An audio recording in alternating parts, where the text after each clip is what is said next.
দেশ বিদেশ, জাতীয় আন্তর্জাতিক, রাজনীতি থেকে খেলা, শিক্ষা থেকে সংস্কৃতি, সব খবর পেতে চোখ রাখুন শুধুমাত্র নিউজ প্রাইমে। আমরা সত্যি লুকোই না, আমরা সত্যি দেখাই। Subscribe our channel for further updates. নমস্কার, নিউজ প্রাইমে আপনাদের স্বাগত। আমি সঞ্জয় রয়েছি আপনাদের সাথে। এই মুহূর্তে আমরা রয়েছি কলকাতার মোহিত মৈত্র মঞ্চে, যেখানে আজ আরডি মিউজিক্যাল ট্রুপের উদ্যোগে এক অভিনব আয়োজন করা হয়েছে। কি সেই আয়োজন? না, কিশোর কুমারের 38তম প্রয়াণ দিবস, তাকে শ্রদ্ধা নিবেদন। আমরা জানি 1987 সালের 13ই অক্টোবর তিনি প্রয়াত হন। সেই উপলক্ষে আজ 12ই অক্টোবর এই মোহিত মৈত্র মঞ্চে এক অভিনব অনুষ্ঠানের আয়োজন করেছে আরডি মিউজিক্যাল ট্রুপ।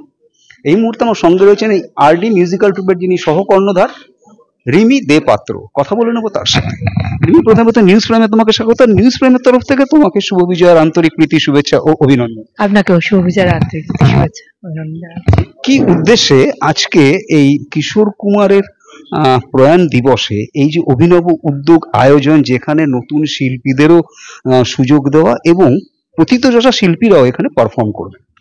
অ্যাকচুয়ালি প্রত্যেক বছর আমরা জন্মদিনটাই পালন করি, কিন্তু এবছর জন্মদিনটা বৃষ্টি বাদল নানা রকম কারণের জন্য হয়ে ওঠেনি বলে আমরা প্রয়াণ দিবসটা বেছে নিয়েছি।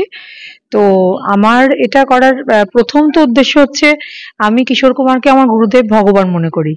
কারণ আমি ছোট থেকে গান শিখে বড় হয়েছি। যখন গানটা বুঝতে শিখেছি, শুনে শুনে বড় হয়েছি কিশোর কুমারের গানে। কারণ যেহেতু আমি ছোট থেকে আমার মামা বাড়িতে মানুষ হয়েছি, মামারা কিশোর কুমারের গানই শুনতেন, তো আমি তাই সেই পরিবেশে বড় হয়েছি। তো আমার কাছে গান বলতে কিশোর কুমারের গানটা একটা বিশাল জায়গা রাখে। তারপর তো সব রকম গান। তারপরে বড় হয়ে যখন আমি সেভাবে গানের জগতে প্রবেশ করলাম, আমার প্রথম অ্যালবাম করার সুযোগ হলো, তখন কিশোর কুমারেরই গান দিয়ে আমার প্রথম অ্যালবাম অমর কিশোর।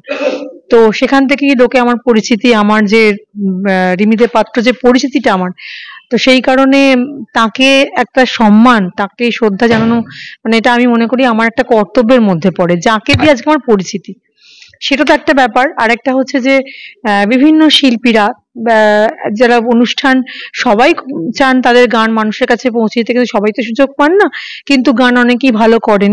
তো আমি শুধু নিজে না, তারাও গুরুদেবের গানের প্রচার করুক, গুরুদেবের গানটা মানুষ শুনুক, কিশোর কুমারের গানটা মানুষের কাছে পৌঁছে যাক, এটা আমার মেন উদ্দেশ্য। তার জন্য এই উদ্যোগটা, যাতে আমাদের আরডি মিউজিক্যাল ট্রুপের পুরো ব্যাপারটা হচ্ছে রাহুল দেব বর্মনকে নিয়ে বেশিটা, যেহেতু আরডি মিউজিক্যাল, আমার সেক্ষেত্রে তো রিমি দেও আরডি, সেটা একটা ব্যাপার আছে। কিন্তু যেহেতু কিশোর কুমার আমার প্রথম, আমার গানের অ্যালবাম তাকে দিয়ে, এবং তাকে আমি ভগবান মনে করি, তো তার গান প্রত্যেকে শুনুক, সব সময় তার গানের একটা কদর হোক, লোকে যেন তাকে না ভুলে যান, তার গান, ভালো গান শুনুক, ভালো গানের সঙ্গে থাকুক, এটা আমাদের উদ্দেশ্য। এক কথায় বলতে গেলে, যেমন প্রথিতযশা শিল্পীরা তাদের পারফরমেন্সের ভিত্তিতে সম্মান জানাবেন কিশোর কুমারকে, এটা একটা দিক, কিন্তু অনামী প্রতিভা যারা আছে তারাও যাতে মঞ্চ পায়, এটার আরো একটা উদ্দেশ্য। হ্যাঁ, নিশ্চয়ই। কারণ প্রতিভা অনেকের মধ্যে আছে, কিন্তু প্রতিভার তো সুযোগ পায় না, সবাই তো সেই জায়গাটা পায় না। তো আমার মঞ্চের মাধ্যমে যদি কিছু শিল্পী তাদের ট্যালেন্টটা সামনে আনতে পারে, তাদের কে মানুষ চিনতে পারে, তাহলে সেটা আমার নিজের মনে হবে যে আমি কিছু করতে পেরেছি। আজকের দিনে দাঁড়িয়ে, বিশেষ দিনে, নিউজ প্রাইমে দর্শকদের উদ্দেশ্যে যদি কোনো বার্তা দিতে চাই? দর্শকদের উদ্দেশ্যে একটা কথাই বলবো, ভালো গানের সঙ্গে থাকুন, ভালো গান শুনুন, ভালো শিল্পীদেরকে আপনারা তাদের একটা জায়গা করে দিন। কারণ সত্যি কথা বলতে কি, বর্তমানে গান বাজনার জায়গাটা কিন্তু ঠিক আগের মতো নেই। তো আমি এটাই বলতে চাই যে শিল্পীদের পাশে সকল মানুষ দাঁড়াক, ভালো শিল্পীদের পাশে, ভালো যাদের প্রতিভা আছে তাদের পাশে দাঁড়াক, ভালো গান শুনুন, ভালো সঙ্গীতের একটা পরিবেশ তৈরি করুন, যাতে নেক্সট প্রজন্ম যারা আছে তারাও আমাদের অতীতের এই যে সংস্কৃতিটাকে ভুলে না যায়। হ্যাঁ, একদম না ভুলে না যায়, আমাদের মাধ্যমে যেন এই সংস্কৃতি যেন নেক্সট প্রজন্মের মধ্যে ছড়িয়ে পড়ে, কিশোর কুমারকে যেন ভুলে না যায়। কারণ কিশোর কুমারের মতো একটা প্রতিভা, তাকে ভুলে যাওয়া বা তাকে স্মরণ না করাটা, আমার মনে হয় সেটা তাদের জন্য ক্ষতি।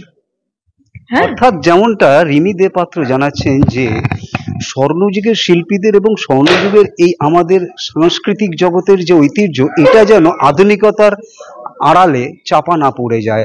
আগামী প্রজন্ম যেন আগামী প্রজন্ম যেন এই আমাদের ঐতিহ্যের সাংস্কৃতিক ঐতিহ্য যে স্বর্ণযুগের শিল্পীদের গান সেগুলো যেন বিস্তৃতি আতালে না চলে যায়, তাদের মধ্যেও যেন সেটা সংক্রামক মতো হিসাবে সংক্রামিত হয় এবং তারাও আকর্ষিত হয়। এবং সেই সঙ্গে যেটা অভিনবত্ব এই আরডি মিউজিক্যাল ট্রুপের যে অনামী প্রতিবাদের মঞ্চ দেওয়ার একটা উদ্যোগ, এবং যে কোনো উদ্যোগ নিতে গেলে সামনে একটা উদ্দেশ্য থাকে, তাই কিশোর কুমারকে সম্মান প্রদর্শনের বা শ্রদ্ধা প্রদর্শনের উদ্দেশ্যে সেই অনামী শিল্পীদের মঞ্চ দেওয়ার একটা উদ্যোগ, অভিনব প্রয়াস আরডি মিউজিক্যাল ট্রুপের, এমনটাই জানাচ্ছেন আরডি মিউজিক্যাল গ্রুপের সহকর্ণধার রিমি দে পাত্র। ভিডিও জার্নালিস্ট মঞ্জুলার সাথে নিউজ ম্যামের জন্য সঞ্জয় সাহা, কলকাতা।